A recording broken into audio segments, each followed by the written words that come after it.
everybody. Welcome back. Challenge Call with Max and Avery. I'm your host, Max. And I am Avery. How are you guys? All right, so we'll get rolling today right into our fantasy football update. Not a segment I want to talk much about because I am currently 1-5, last in the league. It has been a rough season for the Springville Fantasy League for team-only fans. But this week, currently playing Avery's team, who is 3-3 and tied for 6th. Avery, how you feeling about your fantasy odds this year? It's up and down, man. And I mentioned this to you before. You said you don't have anybody on your roster that's like that dominant player. I have dominant. Now that Justin Jefferson is hurt, I don't. Yeah, I have dominant players. I just keep starting the wrong ones. And last week I took a L to another guy in our league, and it's because I started Justin Fields over Justin Herbert.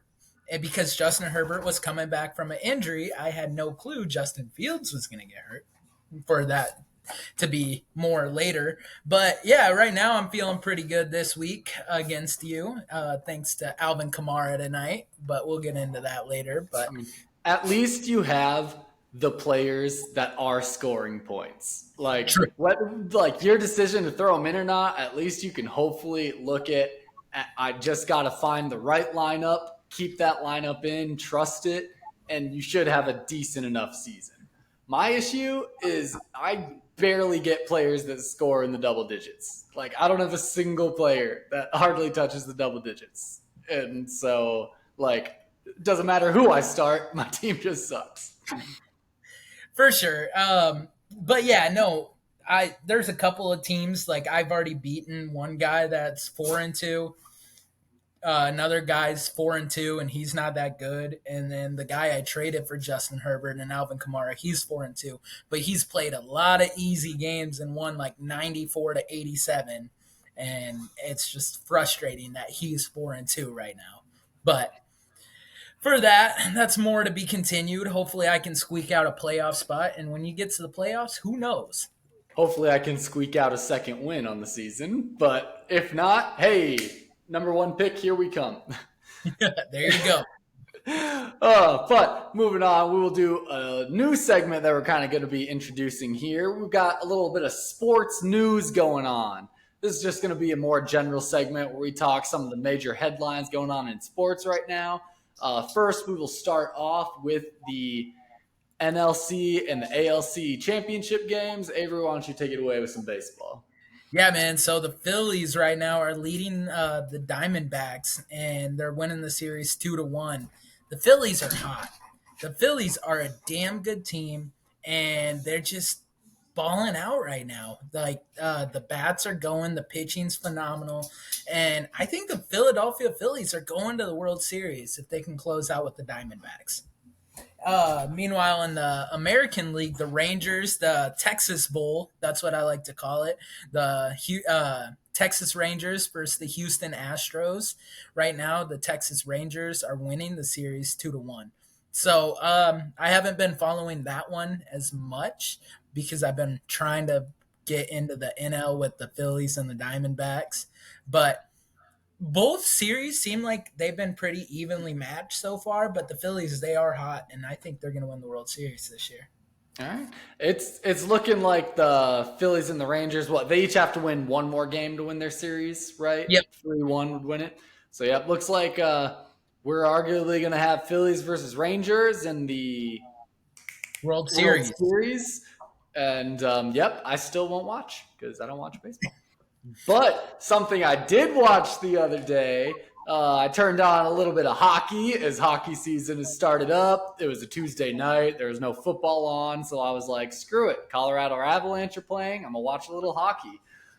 They ended up beating the Seattle Kraken, I believe, 4-1, which was very nerve-wracking because I actually shut off the game when it was tied 1-1 because I had to go to bed. But they ended up pulling it off, thankfully, because this is the 7th time in their franchise history that they've had a 3-0 start. Just something the announcers mentioned that I was like, oh, that's neat. Game was kind of a bloodbath a little bit. There was a fight that broke out like right away in the first few minutes. as the Avalanche and the Kraken did play in the playoffs against each other last year. Colorado ended up losing to the Kraken, and so there's a little bit of bad blood for this early meetup early in the season. But that's my little bit of hockey update. And the I last piece of sports news we have here is actually football related. So, you got something? so I am. I mentioned that I'm a St. Louis Blues fan, but I have been following the Chicago Blackhawks pretty heavily. They have a rookie named Connor Bedard that has been playing out of his mind. And so I'm really following the Blackhawks this year. I think I'm switching. I'm going to buy some Blackhawk apparel. Um, but I did watch their first game against the Maple Leafs, Toronto Maple Leafs, and they did win 4-1. So that was cool. So I'm trying to get into hockey this year too. Once you get a team that you like and you watch them win some game, I'm telling you, you get hooked into it. Like I feel like that would be the way with just about anything. You watch your team that you like, that you really enjoy and support, win a few games, you're gonna get a little hooked into it. For sure. But moving on, a little bit of football news here. Just had to mention with all the talk of USC, Caleb Williams, Bears getting the number 1 pick. Caleb Williams wants partial ownership of the team that drafts him. To me, that is a huge red flag. My head coach even said that himself. He's like, that's a no-no. Like that's he sucks. Like right there, that just says I suck. So I want to go somewhere and get paid regardless of my performance. Yeah, no, I saw this and I was flabbergasted, man. Like the one thing with it is, even if he got 1% of NFL ownership, the Bears are worth a lot of money. I don't know Million. net worth, but even if he got 1%, 6.3 billion. So 1%, what is that? 600,000 coming in each year. That might That's be insane. more. It might be more. My math might be off, but that's a lot of money for a player that hasn't proven himself in the NFL. Even Tom Brady only has 5% ownership of the Las Vegas Raiders right now.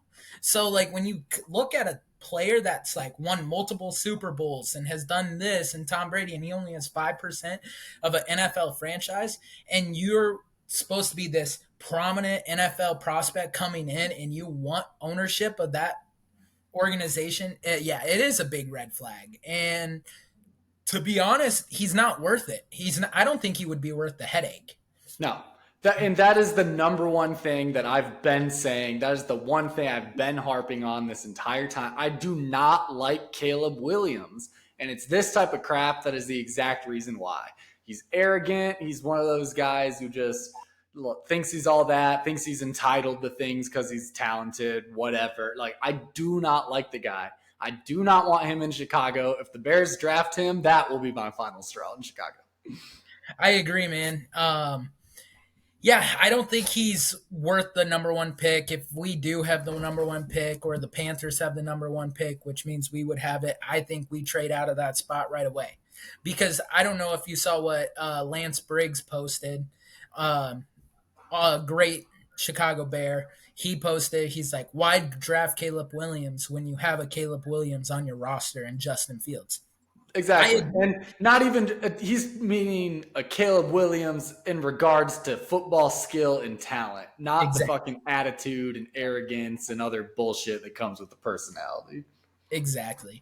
And so, I mean, he's right. Brian Urlacher has came out and said the same thing. Yeah, these guys aren't in the organization right now, but they do hold some weight being Hall of Fame Chicago Bear players. And so when you look at that aspect, it's just like, you don't go get another guy with the similar play style that's going to cause you more of a headache down the line. Definitely. Bad move for Chicago. Would not approve. That is all we got for sports news. So we'll get into our college football, which we've already partially got into. We'll keep it rolling on the same track with Caleb Williams, and we will go ahead and recap the USC versus Notre Dame game. The timing of this news from Caleb Williams about the partial ownership comes at a horrible time. Like, it was released at just the worst time possible in his season, considering that he just got his ass handed to him by Notre Dame, 48-20. Yeah, man, that was ugly. 3 interceptions, by the way, and Sam Hartman played out of his mind. Yes, we mentioned USC's defense is not good, right? But Sam Hartman, you got to think that we'll start off with Notre Dame first. You got to think that Sam Hartman's back in the Heisman race after this performance, right? I mean, he's performed well this year except for the Louisville game. I would think that Sam Hartman's probably in some sort of talks of Heisman race again. Caleb Williams' spot should be dropping a little bit, but it's like you said, Notre Dame or USC doesn't have a good defense. Notre Dame put up 48 points. Cool, that's great and all, whatever.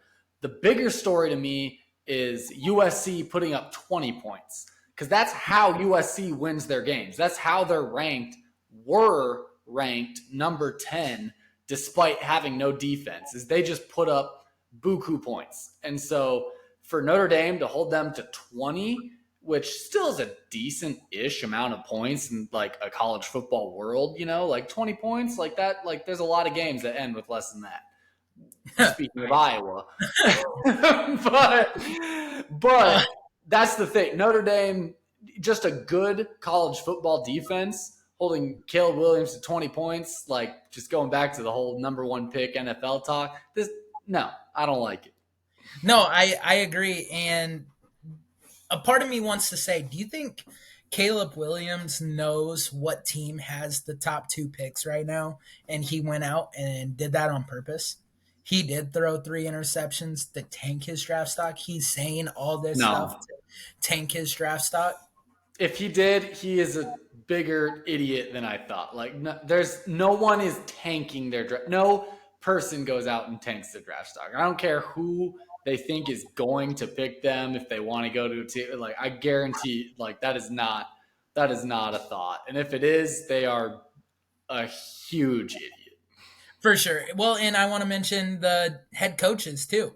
One, Marcus Freeman got a lot of hate taking over Brian Kelly's position at Notre Dame. Right now, Notre Dame looks like a solid football program for years to come.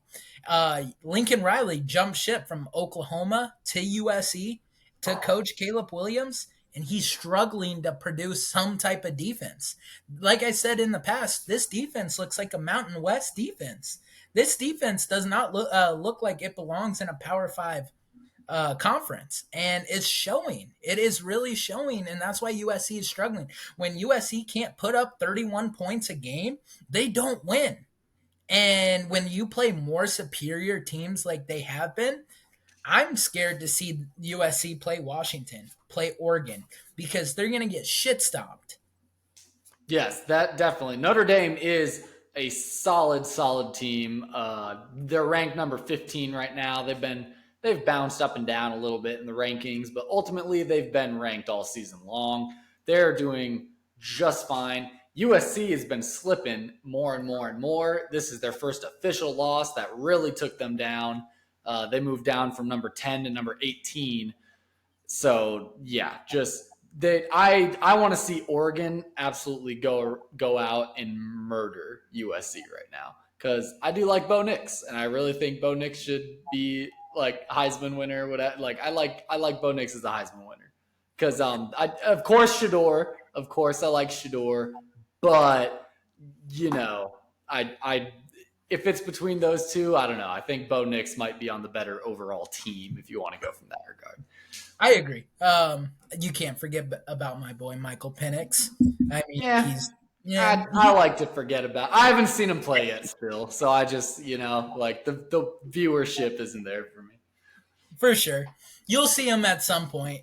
Right now he's the Heisman favorite. He's balling out. He's having a great year. He would look good in Chicago orange and blue. So or Bo Nix in the second round. That would be nice. Yep. Well, we'll talk more about that later in the season, that is. But speaking of Shador and everything, let's go to Iowa first. Speaking of ranked football teams, Iowa earned its ranking back as a top 25 team. They are currently ranked number 24 after a win against Wisconsin with a total score of 15-6. Oh boy. We got to be the worst. Well under the 25 points per game clause in Brian Ferentz contract. Oh man, we got to be the worst 6-1 team ever, and not on the defensive side. No, not on the defense side one bit. It's got to be on the offensive side right now. Okay, Deacon Hill's stat line. You ready to hear this? 6 for 14 for 37 yards. Yeah, 37 yards. Eric. Oh, and another hurt. So we lost Eric All. I don't know how long he's going to be hurt, but we did lose Eric All in this game. Nico Ragini showed up as our second leading receiver. Because our tight ends are hurt and out. So who the fuck else are you going to throw to? Like, I think we're going with Ostrenga now for, like, tight end. He would be my guess, at least. I can't think of Johnny Pasuzzi. Yeah, Johnny Pasuzzi. Yep. And then Hayden Large, our fullback, lined up at tight end for a little bit. So that makes sense. That's not a bad name to be a tight end. Hayden Large. Large. That's a great name. He lives up to the name too. He is a big man. Yeah. But no, man, 15-6. This game, I'm not gonna lie, it surprised me. I had this as a loss for Iowa this year. I did not think we were gonna beat the Badgers. And it's just because our offense, specifically our offense, we scored once in the second quarter. And then we didn't score until the fourth quarter. And then we converted the 2-point conversion, but that was it. I mean, it's kind of embarrassing, man. Like, it really is embarrassing to put that type of offense on the field every week. So, like, did we go for 2? When did we go for 2? Did we go for 2, or was that a field goal and a safety and another field? There was a safety in the game. Okay. So it was we scored a touchdown, we got a safety, kicked a field goal, and kicked another field goal. But dude, but besides that point, our defense and special teams outscored our offense once again. We're frauds. Like, I hate to say it, we might end up as a 11-1 Iowa team this year. And now, one of the coaches at work is saying Iowa is about to lose to Minnesota just because everybody keeps saying we are going to be like, we have the worst offense in the country and we're going to end up 11-1. Like, we're going to be 11-1 despite the worst offense in the country. And because everyone keeps saying that, karma's just going to come bite. We're going to lose. We're going to drop another game to somebody. I hope that doesn't happen, especially not to Minnesota, but I don't like hearing that, like, oh, we'll be 11-1 still with the worst I'm still nervous about being 11-1. There's no guarantee. For sure. But yeah, no, this game was it was embarrassing, man. It was embarrassing. I have never been embarrassed with a win. Yeah. Well, and because Wisconsin, they were playing with a backup quarterback too, weren't they? Their starting QB wasn't even in. So that just makes it all the much worse for us of we barely squeaked out this win. Yeah, well, and it's because Wisconsin's quarterback got hurt in the first quarter, I think. But yeah, they were playing with the backup quarterback too. I mean, even the playing field. So at least Iowa can hang their hat on having a better defense and having better special teams. And then when are we going to put Torrey Taylor in the Heisman race? Because he's the most important player for the University of Iowa right now. Him and Cooper DeJean. I hate to say it, but both those guys have been playing their ass off. And I want to see a punter get some respect and get put in the Heisman race because this man is balling out. Even just as an honorable mention or something, he definitely deserves something. He deserves some kind of, maybe not Heisman. I can understand where kickers don't really just get thought of, but still, there's definitely an award out there that he has to win because he's on the field more often than freaking Deacon Hill. Deacon Hill, yeah. But yeah, Iowa football at its finest, man. 15-6. Man, I just need to start hammering the under. Think about this. If you bet the last 5 years of all Iowa unders, How much money do you think you would have in the bank account right now if you put like $5 on each bet?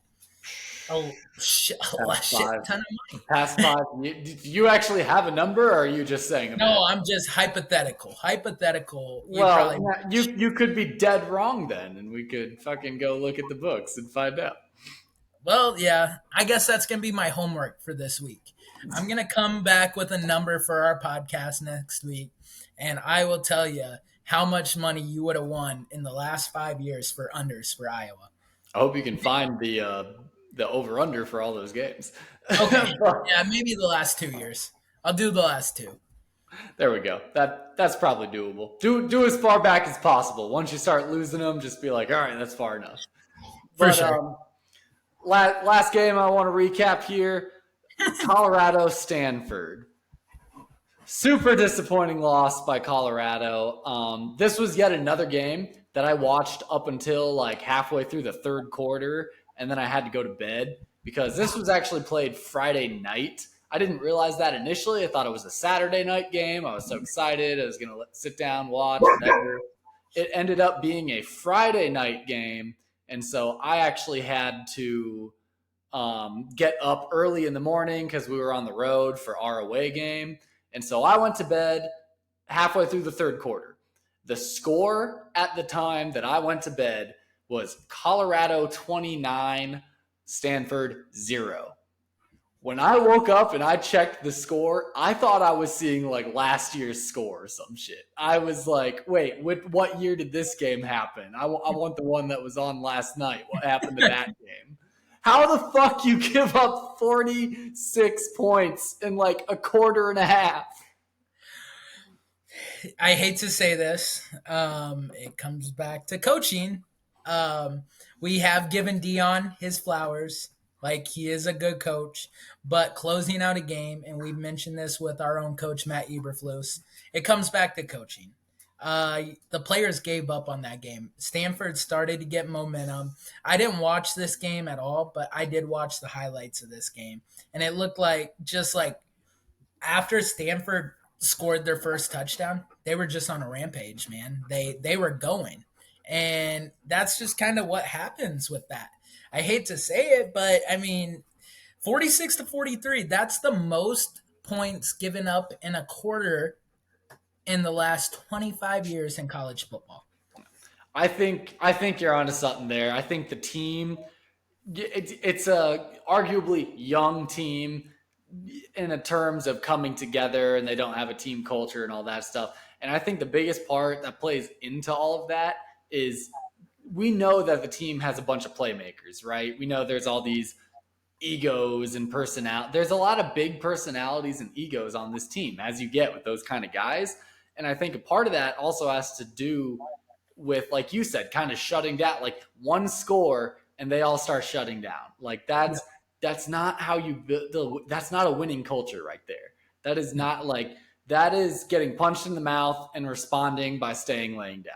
Like that's you need some guys that they might not necessarily be these big, super huge playmaker, talented, whatever, but they're your average Joes who go in, get the job done, and they keep morale high. They know what they're working for. They keep everybody else up.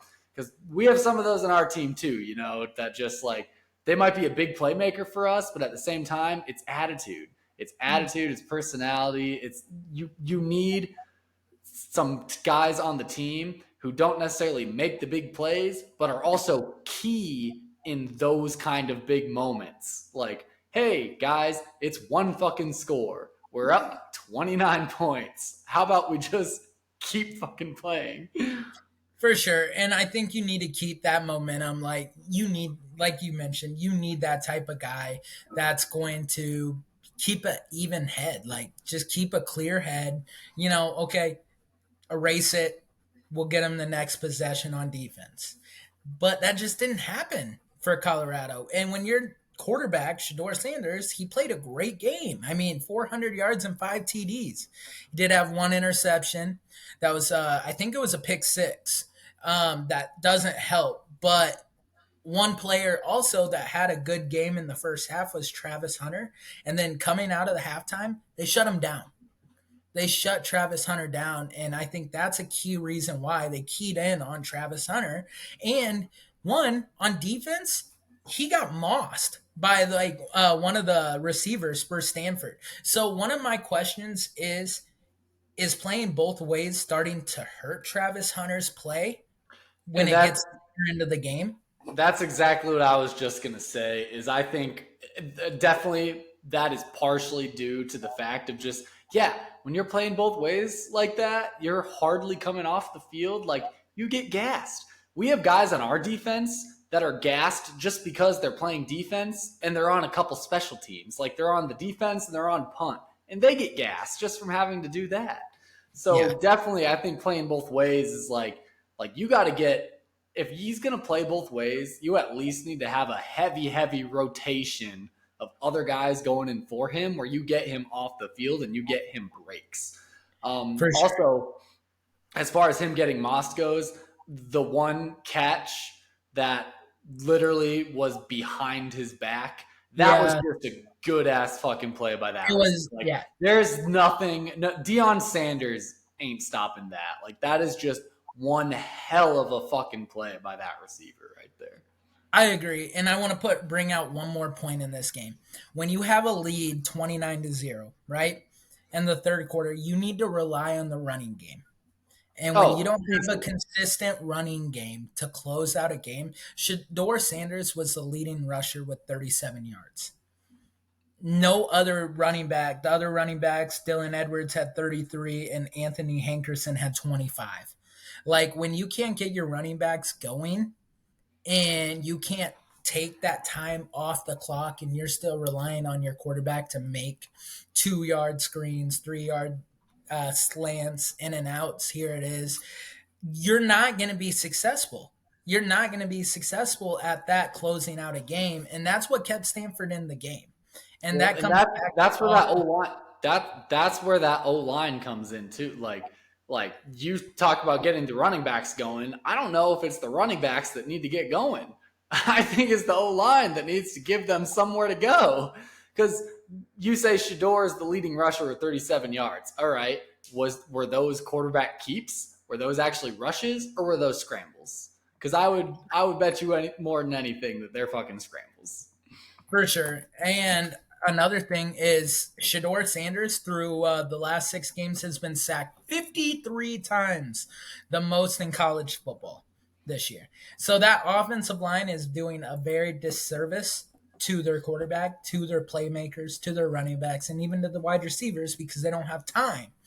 And it's killing their offense late in games. And that's why Colorado, they come out hot because that offensive line can kind of stand their ground. And you got to think it comes back to, okay, next year, NIL, Dion, you got enough playmakers. Go and get transfer linemen. Bring in transfers as at the lineman position, a couple of backups for Alabama, even Iowa State, Michigan. Take some of their backups that don't see the field and place them in your lineup because guess what? The offensive line that you have at Colorado right now is just not cutting it. Yeah, definitely line needs to be the focus. And I think he understands that. I think he knows that. And I mean, he should be decently set in most other positions, right? Like you're not going to be looking for more playmakers. You've got a bunch of playmakers. So you got to focus somewhere. O-line definitely needs to be that focus. Even next year, I would argue that if you don't bring in a ton of transfers, even if you just brought in a guy or two, maybe you can one, get a little bit more of a rotation with them, or two, the guys you have right now are going to be older, more experienced, more knowledgeable. They will have had a year to get like next year should just be looking better regardless, even if the team is the exact same. Like they will get better, they will improve. They will have worked with each other for a year now, going into their second season together. All of that should help them tremendously. Coming up, I'll just get into this a little bit with starting with Colorado because coming up, Colorado has a bye week. I think it is a much needed bye week because I think they need to be doing a little bit of reflection. I think they need to sit down and be like, "Hey, line, I don't know what we can do for y'all, but like something needs to be done. Maybe they need more rest. A bye week will give them that, but that can only last them for a week or two, because then you got more games coming. You still got to play a whole half the season. I agree. Yeah, this is the best time for a bye week to come back. I wish Colorado would have survived this game and they would have won 46-43, because then Dion could have got on their ass. I was listening to, I forgot who it was. It was like a head coach. It was on a podcast. And he was saying that my best weeks of practice always come when we barely win against a bad team, because then I can ride the guys as hard as possible. And it makes sense. I think it was they were Nick Sirianni. They were interviewing Nick Sirianni, the Eagles head coach, because then you can get on your guys and be like, hey, because if they lost, you can't get too down on your guys, because then the potential of morale, you're losing the morale. But if you barely win against a very bad team, then you can be like, okay, here we are. This should never happen. I'm going to ride your guys' ass all the way. I think that can be a little bit of a hit or miss, though, too, because you can also, especially with the guys on the team, like if they're kind of ego, personality, head case kind of guys, there's a good chance you can ride them as much as you want. But after a win, they are going to, frankly, have one thought: we won. Yeah, like you're going to have those guys. Like they're like, so what, we win 46-43 to Stanford. Like, hey, that's a win. Our defense just needs to play it. Because that is the biggest struggle you can come into right there. Or even just like the receivers. Like, I imagine most of the playmakers, probably the receivers. Like, it wasn't my fault we lost. Like, don't be getting on me. Get on the O-line. Like, y'all are a team. Y'all play together. Or even offense, defense. Because I've heard that before, even in some of our games, like, come on, defense, like, do your job. Or, like, the defense being on the field because the offense keep going 3 and out. Like, come on, fucking, give us some breaks time or something. Like, that's when you get issues. I think this is somewhat needed of a lot. I think Dion can get on them harder after a loss like this, because it's like, hey, y'all fucking lost. You can't say shit right now. So shut up, sit down, and listen. For sure. And this moves Colorado to officially 4-3 on the year. It's gonna be hard for them to. I think they'll finish 6-6. I think they got 2 more wins in them, but that's bowl eligible. That's better than what Colorado was last year. It's bowl eligible, and it meets my ultimate goal of anything in life of being at least 500. Like 6-6, you won half, you lost half. Hey, that's a good fucking season right there. Especially like you always say, this was a team that won 1 game last year. To go 500 after that, like, hey, like, kudos, Let's get to 7-3 next year. Yep. Or 7-5 or whatever the fuck it would be. 7-5.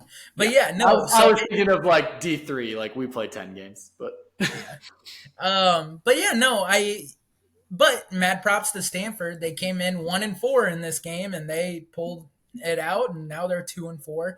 They're not going to do much.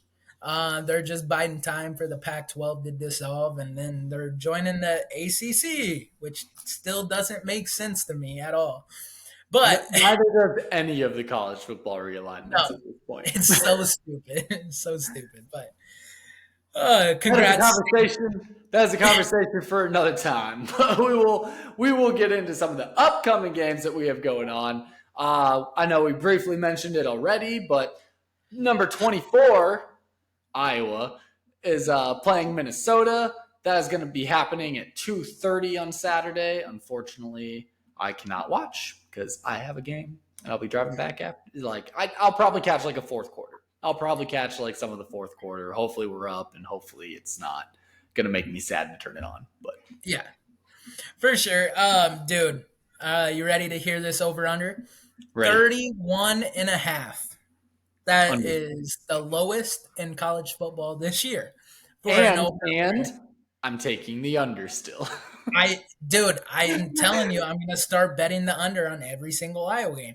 31.5, and that even seems like out of reach, because Iowa's defense, we talked about it earlier in the year, it's not as good as it has been in past years. It's getting better. It really is getting better. They shut Wisconsin down. Granted, it was a backup quarterback for 3 quarters, but they shut Wisconsin down, and they're starting to turnovers that DBs dropped. They're starting to intercept. They're starting to make fumbles and force fumbles. And I think Iowa's defense, as young as they were to start the year, they're starting to turn a corner.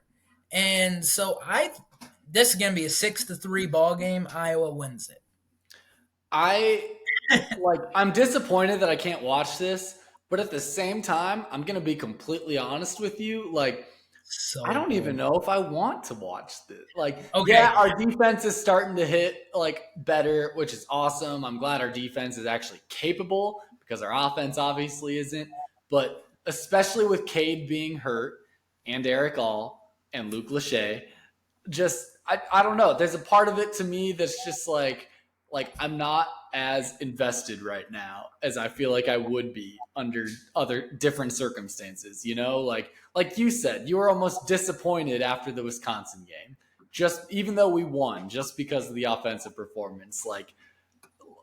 Even if we win, if I'm watching and hoping we win, more often than not, I'm still disappointed in how we played, and so I'm not enjoying watching the games. Yeah. As of right now, excluding the Penn State game, Iowa's defense has only allowed 3.99 yards per play.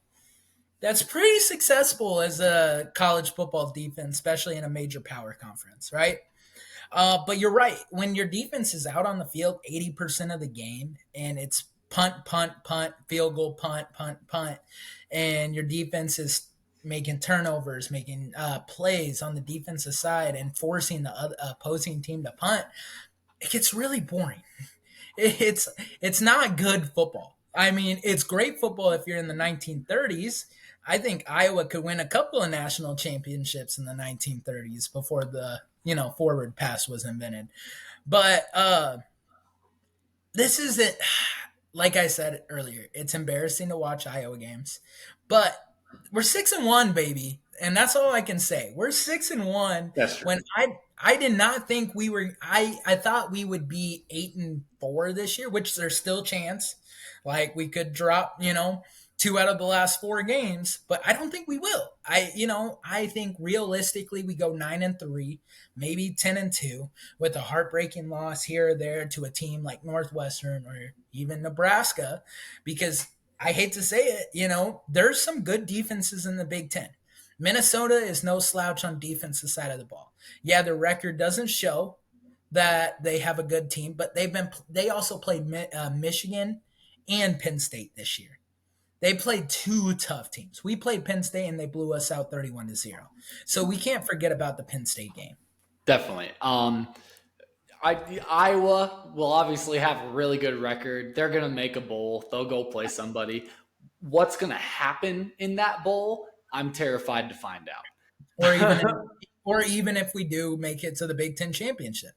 Or God, It's yeah, that is still in. I didn't even think about that. I forgot about that. That is 100% within the realm of possibility. We went yeah. out. We do go 11-1. We're in the Big Ten championship, and we are getting absolutely dominated once again by probably Michigan. Well, and this is the perfect segue. 2 teams in the Big Ten West are facing each other this week. East. Number 7 or East, sorry, Big Ten East are facing each other. Number 7 Penn State versus number 3 Ohio State. And yeah, Michigan's a juggernaut and they'll probably be in the Big Ten, but these 2 teams could also be in the Big Ten championship this year. One, we already faced Penn State this year. We got shut out 31-0. But to be honest, I know you mentioned previous that you think Ohio State's better than Penn State. I disagree. I think the Nittany Lions have an overall better team. They have a good offense. They have a great defense. And I think Ohio State's offense is still kind of struggling. Like, it's not struggling, but it's struggling for Ohio State standards. And so my mindset is I think Penn State takes the upset in this game. There's potential for it. I haven't actually watched Ohio State play anybody this season, and 2 things. One, I have a historical bias. So, like, I think back to us beating Penn State when they were ranked number 4. I think back to Ohio State just being in the college football playoffs the past couple of years. And I have a little bit, as much as I hate the playoff system and the rankings and all that, I do have a ranking bias. When I see number 3 versus number 7, I'm like, oh, it's Ohio State. Yeah, like they're better. They're ranked number 3. They're ranked number 3 for a reason. Penn State's number 7. Like fuck them. I also think I just dislike Penn State more, and so sometimes you feed yourself a bit of that story of like, oh, Ohio State's gonna fuck them up. Like fuck Penn State. They're nothing special. Which is kind of crazy because, like, I know I like Ohio State quarterbacks, but I don't like Ohio State as a team. Like, I don't like Ohio State as a team, but I like Penn State more because they're not usually this good. I like to compare Penn State usually to the Iowa of the East because usually that's kind of where they're at. They're usually like a anywhere from 12 to 25. You know, they have a great defense, very pedestrian offense, and they can't get much going. That's Um, why I hate them. because they're pretty much similar to Iowa. But this year it's different. It's different. They have a great offense. And I want to see that ball keep rolling for Penn State. And it goes back to something that you always say too. If a team beats you, you want to see them keep winning because it looks better on the loss. So if Penn State comes out and beats Ohio State, that would be just great for both of us because as an Iowa fan, it's like, well, they just beat the number 3 team in the country in Ohio State. What do you mean? In the big house, or not the big house, the shoe. And so, like, you want that to be the major aspect.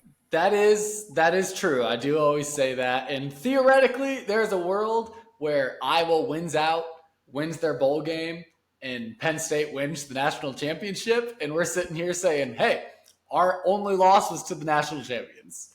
For Do sure. I, do I think that's going to happen? No, but I mean, there's a world out there where that happens, and technically, you would be correct. That would be Iowa's ideal scenario in a sense. Now, most people being knowledgeable people who watch college football would understand that that doesn't mean shit. Like Iowa is not that great, but yes, there is the argument to be made there. And I thought you were going to say another thing I've always mentioned before, which I am also going to mention now. I do like change up too. Like I do like having some new faces, some new teams kind of showing up in the playoffs a little bit, kind of showing up in the rankings, being up there. I don't like seeing Michigan, Ohio State every year, along with Georgia, Alabama, just back to back to back. I do like a little bit of mixing it up and seeing some new teams, some new faces. So, in theory, I suppose, all that being said, I should be supporting Penn State in this matchup, but I don't know. I'm going to watch it from a very, very neutral standpoint. And I say watch with an asterisk because I will not be watching this game. It's at 11 a.m. I will be on the road. For sure. Yep. Or no, I won't be on the road. I'll probably be at the stadium fucking setting up the field by then, but you get the idea. Yep. Anyway, next game that we have, we'll move right into it. Number 14, Utah versus number 18, USC. Just had to go on my USC rant today. Caleb Williams, this is a game right here. I want Utah to crush it. One, I like Utah. I've mentioned it before. I have a low-key vibe with Utah. I fuck with them. USC, I hate. I do not like Caleb Williams. I do not like USC. I want them to get dicked worse than they did by Notre Dame. Yeah, no, I agree. I love Utah. I think Utah's a great team. One thing with this, and I don't know if you knew, I know you know Cam Rising. Cam Rising's been awesome for Utah the last couple of years, but he's actually had knee surgery and he hasn't played at all this year. Yeah, so they're going with Nick Johnson. He is or Nate Johnson. He's a freshman quarterback Oof. out of California, and True so freshman? true freshman. But their defense has been solid this year. Utah's defense has been solid. So, like, I'm hoping there's, some potential upset alert. because, well, I guess they're the higher seed now. So, I mean, a higher ranked team. So, I guess it wouldn't be an upset. But I'm hoping Utah can pull this out. But I also see Caleb Williams coming out playing pissed off, and he has his best game that he's had this year because he does play Utah tough. I know last year USC beat Utah, and then Utah went and beat them later in the year in the Pac-12 championship. So there's some give and take. There's some bad blood versus both of these programs. So we'll see who pulls it off. But also, wouldn't it be great if Nate Johnson balls out the rest of the year and Cam Rising comes back for one more year and transfers to Iowa and he's just our quarterback? Okay, and I I know we doubt. did this with Cade McNamara, right? But Cam Rising fits Iowa's offense to a T All right, because we're getting in a world of fantasy here that yeah, like just you're going completely off the rails with what ifs here, and it means absolutely nothing.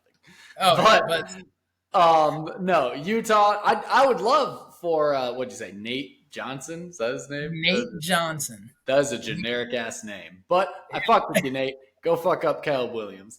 I when you say Caleb Williams would come and play pissed off, I don't picture him playing pissed off like a talented quarterback who's going to go win a game. I see him playing like a baby, being all whiny and upset. But that's just me. I really want Utah to win this. I hope their true freshman pulls it off. I do like Cam Rising, so I don't necessarily want to see him replaced for the rest of the season. But I mean, hey, if Nate Johnson does come out and ball out and everything, Cam Rising still probably gets his spot back. But Utah's got 3 more years of a really solid quarterback if that is the case. which is going to be crucial when they move to the Big 12. Yes, which is going to be huge when they join Big 12 play. Granted, Pac 12 play this year is already kind of, I mean, shit, It's how many crazy. ranked teams do they have right now? Like five? Yeah, probably. I don't even know, but There's Oregon, there's Washington, there's Oregon State, there's USC, there's UCLA.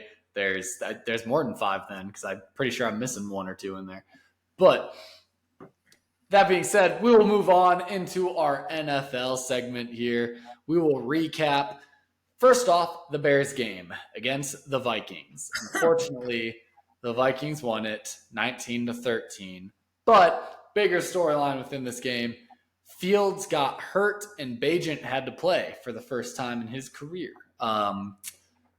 I didn't watch really. I mean, it was kind of on the TV, but I was tagging film for our upcoming opponent, so I wasn't really paying any attention to it. It was about halftime. Fields got hurt. Like he played most of the first half, didn't he?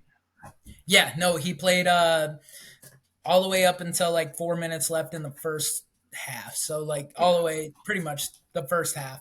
All right. Yeah, he tore something in his right wrist. He can't grab. Oh, dislocated his thumb. And as a quarterback, you cannot throw the ball without your thumb. I No, mean, yeah, especially that's kind of yeah. important. Uh, and so with Justin going out, man, Tyson came in and mixed emotions. I mean, okay, give him credit, right? He's from Shepherd University, Division II school, Yep. which I know you love because you love seeing these guys from other like divisions be successful or even get a start in the NFL, which is awesome. Like I think Bajent, he didn't do bad. I really don't think he did bad. I mean, he went 10 for 14, 83 yards and one rushing touchdown. Granted, he had two picks One pick. and one pick, but one fumble that was recovered for a touchdown right when he came in. So that's what I killed us the mean, most. to be fair, did Justin Fields not do the exact same thing when he started when Andy Dalton went out? You're right. No, you're 100% correct. I remember that. So, like, no, you're right. This was a game that Chicago could have won. I think we had it in our bag. The bad thing is Tyson Bajent underthrew DJ Moore. We were driving, man. We had a chance to win this game, and we were driving, and he threw that pick in the end zone, and my whole demeanor just I went white and I just couldn't watch football the rest of the day. I didn't watch any other games. It killed me on the inside. Now, this just makes me think about we cut PJ Walker, right? He moved to the Browns, was it? Yep. Yes, we will, which we'll move into this a little bit here in a minute, but the Browns actually won against the 49ers. Really, really solid team. You got to think that if we still had PJ Walker, we probably wouldn't lose this game. Probably veteran presence. I don't think we lose this game if PJ Walker played. Granted, PJ didn't do much for the Browns right now, and this is a very underrated stats. But the Browns have the best defense in the NFL. They are ranked number one in defense, and number one in passing defense, and number three in rushing defense. And Christian McCaffrey is hurt, so they didn't have Christian McCaffrey. The 49ers, they struggled, and Myles Garrett was all over Trent Williams, which is a Hall of Fame lineman. And so when that happens, of course, it's going to be a closer game. Brock Purdy had the worst game of his NFL career. He did not do well. I think it was just one of those games for the 49ers that everything kind of accumulated and it just turned into a shit show. But PJ Walker didn't do anything to win the game, but he didn't do anything to lose the game. And that's what you want in a backup quarterback. He was 18 for 34, 192 yards, 2 interceptions. So, yeah, 18 for 34 isn't exactly great numbers. And so, you cut that in half. I don't know. Maybe him being in, Bajent being in, maybe it doesn't make any difference. Maybe Bears just find a way to lose this game one way or another. That seems to be the Bears' MO. And it comes back to coaching too, man. Kevin Stefanski, the Cleveland Browns coach, is a good coach. I mean, he's made the Browns relevant. He's the one that got the Browns to the playoffs. People put it on Baker Mayfield. Yeah, he had a part of it, but Kevin Stefanski was that first-year head coach that led the Browns to the playoffs after 24 years of not making it to the playoffs. And so, it came down to a coaching battle, and at the end of the day, Kevin Stefanski won the coaching battle against Kyle Shanahan. That is fair. Speaking of another huge upset that we had happen, I wanted to say yesterday, it was not yesterday, that we had this past weekend, Sunday. Eagles lost to the Jets 20-14. How? Well, okay, and this is another great defense. The New York Jets have a great defense. We've seen it. They held Patrick Mahomes to 20 points. They beat the Philadelphia Eagles. This is a defense that has performed ever since they beat the Bills. They have beat some really good teams with Zach Wilson at their starting quarterback. And I hate to say it, but Zach Wilson didn't have a bad day. I mean, he didn't make anything. This is a quarterback that didn't do anything to lose you the game. He didn't throw an interception. He had a QBR of 77.9. He played a very pedestrian game, and he didn't do anything to lose it. And that's all you can ask out of your starting quarterback when you have a defense like the New York Jets. Meanwhile, Jalen Hurts struggled mightily against the Jets. He threw 3 picks. That's very uncharacteristic of Jalen Hurts since he's been a Philadelphia Eagle. He's usually probably a top 7 quarterback in the NFL, and he just had a bad game. And the Jets took advantage, and they pulled it off. Just goes to show that nobody is completely safe when it comes to professional sports. Not even just football, but professional sports in general. When was the last time a team truly went undefeated? The New England Patriots in 2007. Yeah, so you're going to give up a game here or there. You're going to lose at least one game at some point, and it's not always going to be to a, super competitive kick-ass team. Once in a while, you're going to sleep on a not as great team, and defense wins games. And when you're lacking, especially in the quarterback spot on a game, when you're having a bad day, those super good defenses, they're going to catch up with you a little bit. For sure. I don't have a ton to say about these games. I really didn't watch them or anything. I saw they lost, and I thought, holy shit, what's going on in the world? And the Jets have been around since 1967, and the Eagles have been around since 1956, both in AFC and NFC. But this is the first time the Jets have beat the Eagles in 9 matchups ever. So this is the first win that the Jets ever did against the Philadelphia Eagles. So that's pretty impressive too. Kudos to the Jets then. Zach Wilson getting it done. And Rodgers was throwing. Rodgers was throwing before the game. I read an article earlier today on ESPN that said that Rodgers is recovering at a faster rate than anybody else has ever recovered from an ACL tear. So if the Jets could sneak into the playoffs as like the 7th seed, 6th seed, could we see Aaron Rodgers come back and somehow lead the Jets to the promised land? That ayahuasca must be doing some help there more than just his brain. I don't know. For sure. But yeah, no, what a week for sports. It was very wacky. Very wacky. Also, speaking of quarterbacks and interceptions and playing off, go ahead and mention your Ohio State pal here. CJ Stroud, he threw his first interception, but the cool thing with CJ Stroud's first interception is he threw it. Damian Pierce, the running back, stripped the ball away from the defender. They got the ball back with first down. They get the chains moved again. And then CJ Stroud proceeded to lead him down for a 77-yard touchdown drive. So that's one heck of a way to throw your first interception. No harm, no foul, and you get on the field right away, right after throwing it, and then lead your team down to score a touchdown. That's a really, really lucky no harm, no foul. Like that is sure. That is all on Damian Pierce. That has nothing to do with Stroud himself. I mean, sure, you got a 77-yard drive to come and answer it, but the fact that you got the ball back has nothing to do with how or why or whatever. Like you threw a pick. Like you just threw for it. Sure. But it's good that he finally got his first pick out of the way because I feel like that can settle him down as NFL quarterback. He's not going to always be thinking, oh, I haven't thrown a pick yet. Because as an NFL quarterback, that's a mind fuck. Yeah. Like going out, you got to think, oh, man, that's always in the back of his mind that I haven't thrown a pick yet. And that can cause some bad balls. Like that can cause some not great throws. That can cause some questionable decisions when throwing the ball. So not getting that out of the way a little bit, that can actually be beneficial, especially considering did they win the game? Texans game. I'm not gonna lie, don't even know who they played. Still yes, not watched they beat the Saints 20-13. Speaking of the Saints, very last recap we'll do here today. The Saints actually just finished playing like 5 minutes ago against the Jaguars. They were down a couple touchdowns. They were down like 24 to something. I don't remember exactly.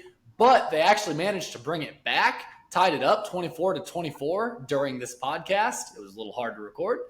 But the Jaguars did end up scoring one more touchdown.